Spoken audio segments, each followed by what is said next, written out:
right, made it to Florence. And after a little running around to get our, what's this called? Firenze card. This gets us 72 hours, 72 museums, 72 euros. Pretty good deal. You really only need to see 6 or 7 and it makes it a deal. And so we were running through the streets of Florence and had to make our way to information center farther than we thought to get the card. And we're going to go to the Accademia now and go see Michelangelo's David. So, here we go. David, Florence's crown jewel masterpiece, was commissioned for creation by Michelangelo in 1501. Originally intended to adorn the roofline of Florence's Duomo, it was later decided that it was too large to be hoisted to the roof and was given a home in front of the Palazzo Vecchio. It wasn't until 1873 when the original David got moved to the Accademia, and in 1910 a replica replaced its original setting.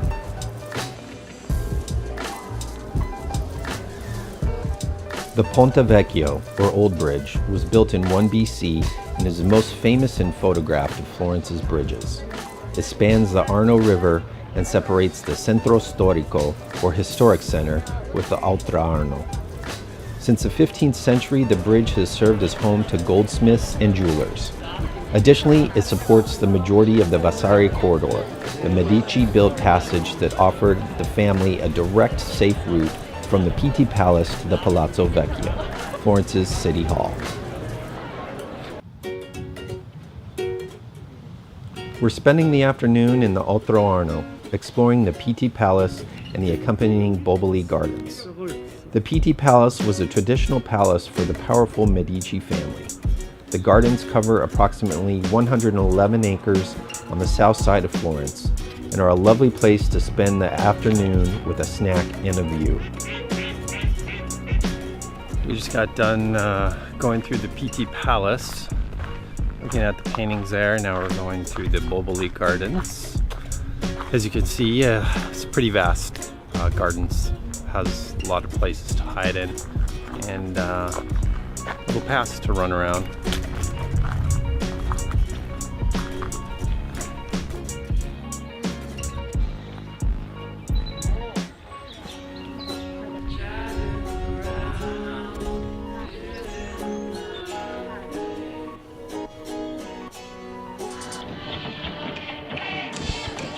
Our next stop was the iconic Florentine landmark, Il Cattedrale di Santa Maria del Fiore, or as it is commonly known, the Duomo. Duomo means dome in Italian. We are going to climb the Duomo up to here. So we just used our Firenze card, totally bypassed the giant line that was outside. And now we're hiking the 500 and something steps up, probably more, to go to the top of the Duomo. We're now on the second set of stairs.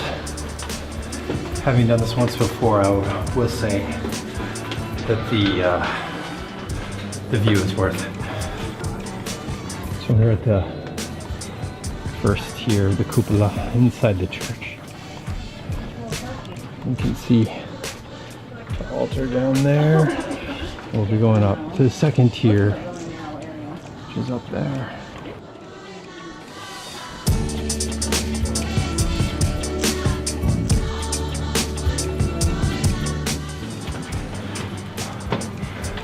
Just getting to the top of the dome here. It starts to narrow out. The walls are slanting. Yeah, it's not much farther. Yeah.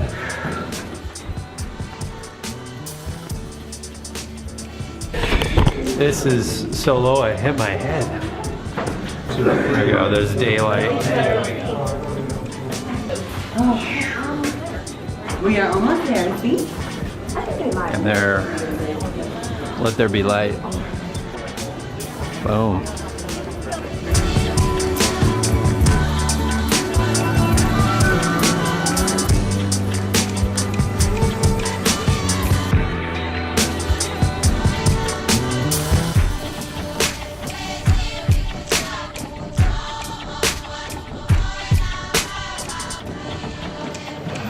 was a doozy.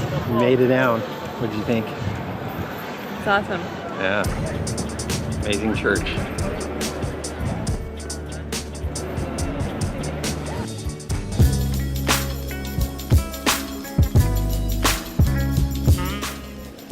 We reserved the morning of our third day for the Uffizi Gallery. Again, you can use your Florence card to gain entrance without needing reservations or waiting in line. Uffizi literally means offices, and the building is the old offices of the Medici-era Florentine government. But now the offices house some of the best works of art in the world. Works by Da Vinci, Michelangelo, Giotto, and of course, Botticelli.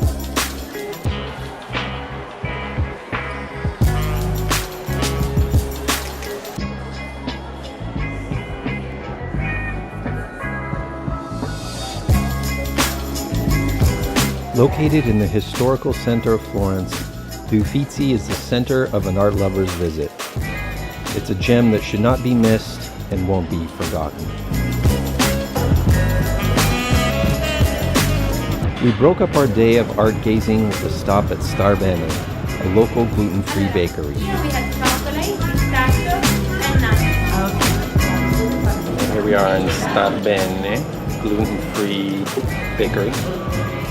Steph got her little pasta thing. Pastry pasta. Not pasta. Pastry.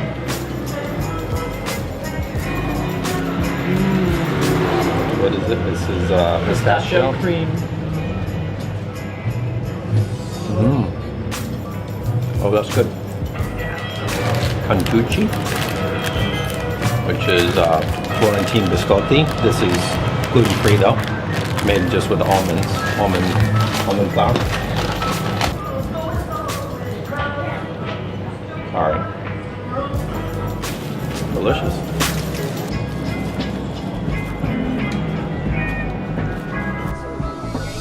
The cornerstone of Florence's historic center is the Palazzo Vecchio. You find many statues in the Piazza della Signoria, just on the outside of the palazzo. Inside is a sculpture by Michelangelo and the painting-covered walls and ceiling of the Salone del Cinquecento, one of the largest rooms in Italy. In the guardaroba, or map room, you'll find dozens of maps representing the entire known world to 15th century Florence.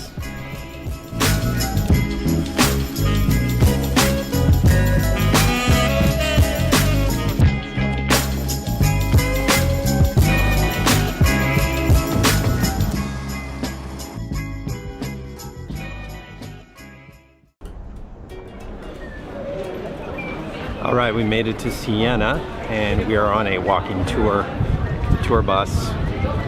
Walking down the street in Siena, which is a cool little kind of Middle Ages town, famous for the Palio, which is a horse race.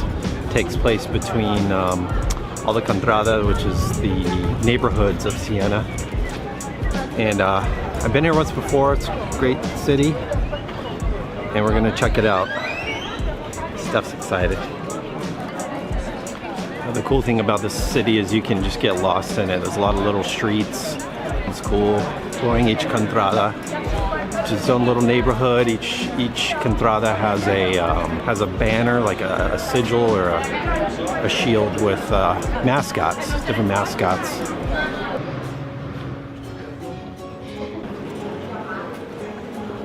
So this is the Palazzo, which is in front of the town hall here. And this is, around this palazzo, is where the horses run in the Palio. All the Contrada battle for superiority. Quindi è la contrada della Lupa che va a vincere il Palio.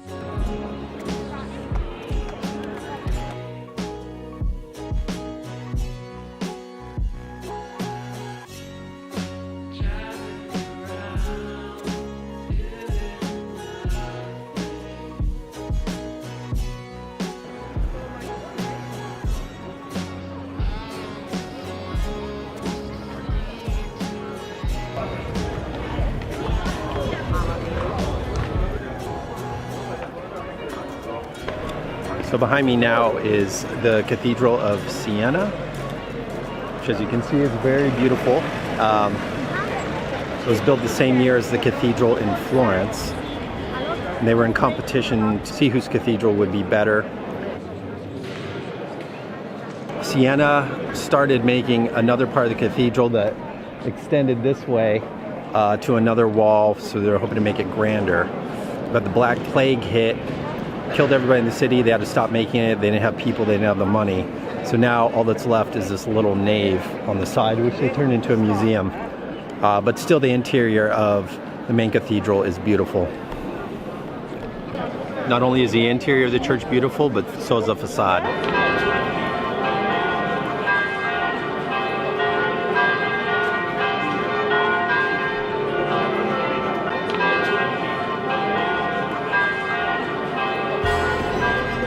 So we made it up to San Gimignano. It's another medieval town that has these giant towers all over town. I think there are 13 of them. Each tower was a sign of wealth and power for whichever family owned it. And it's a very picturesque setting in the middle of Tuscany. Lots of wine and vineyards around. But it's a little touristy. There's a lot of crowds, a lot of people, a lot of tour buses. Fun for a day trip. We're here just for a couple hours after we left Siena, and then we return to Florence.